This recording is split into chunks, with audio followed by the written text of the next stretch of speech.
Now, there's a vicious rumor that your son isn't even, well, maybe now he is, but wasn't always the best athlete in the family, that his sisters were ridiculously good athletes, his mom's super competitive. He didn't really have a choice but to come out really fired up here.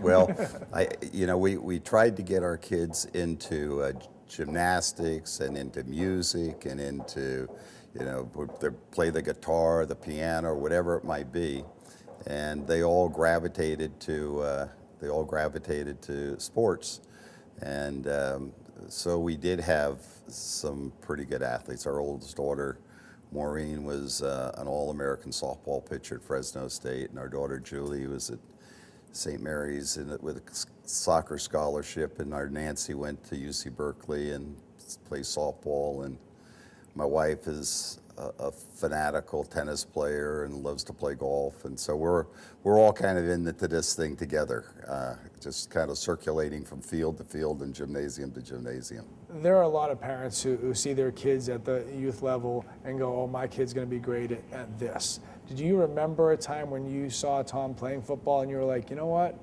we might have something like this? He's got a chance to be pretty good at this. Quite honestly, Lee, no. When he got to high school, he was his first year. He was a backup quarterback on a team that was 0-8, and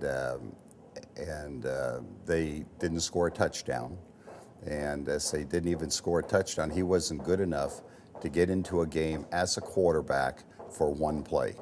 So he, his development is he started developing as a quarterback, but they didn't have very high regard for him on the freshman team. But the sophomore year, the kid that was the freshman quarterback got beaten up so badly as a freshman, he didn't come back as a sophomore. So Tommy got the position through default. And then, so he was on the JV team, and then as a junior, he progressed and went on to the varsity team.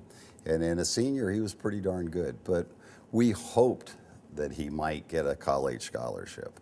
And there was a lot of interest in him, 6'4" and West Coast kid. And we did a little bit of marketing for him, and lo and behold, he got recruited to Michigan, and he was 7th on the depth chart. And, it's easy to get buried on the depth chart, but we were happy as could be that he just got a college scholarship. I didn't have to open my wallet for 4 years to write tuition payments. And then he progressed, got on the field very much as a junior and as a senior. And then we hoped as a senior, maybe he'd get drafted and kind of get into the pros and carry a clipboard for a year or 2 or 3 maybe, and then get on with his life.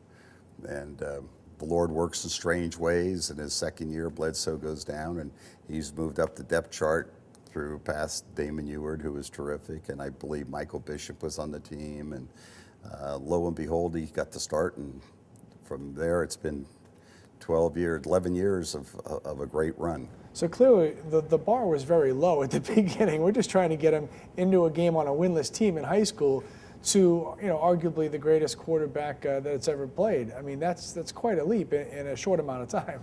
Well, it is, and frankly, he's learned a lot of lessons along the way. He listened, and he kept his mouth shut. He learned to grow up, and then he got into the pros, and he was very well prepared when he got into the pros. He knew he has a very good work ethic.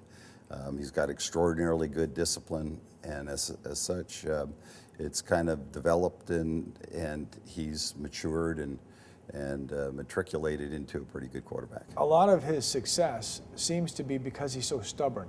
When he doesn't do things well, he just really wants to work so hard to get it right, that he maybe wasn't born with the most gifted quarterback of all time. So it's come through hard work and stubbornness. Was he stubborn as a kid? Did he want, if he lost at checkers, was he like, all right, I'm coming back for checkers? Or? Yeah, he was always, I don't know if the word is hot-headed, but he was always passionate. Passionate on the golf course. When he'd lose to me, he'd throw his golf club, and we'd try and put a stop to that, and it would stop for a while. But he, it's interesting, all of the magazine articles now, you see he's got his mouth open, kind of blowing steam at something, whether it's a passion of having scored a touchdown or done something, and that's who he is. He just plays with a lot of emotion, and he is when he gets on the playing field, he just likes to compete at the highest level. Can you still beat him at golf today? You guys go out and play today, you're going to beat him? It's none of your business. Welcome back. 97% of the businesses in Maine are considered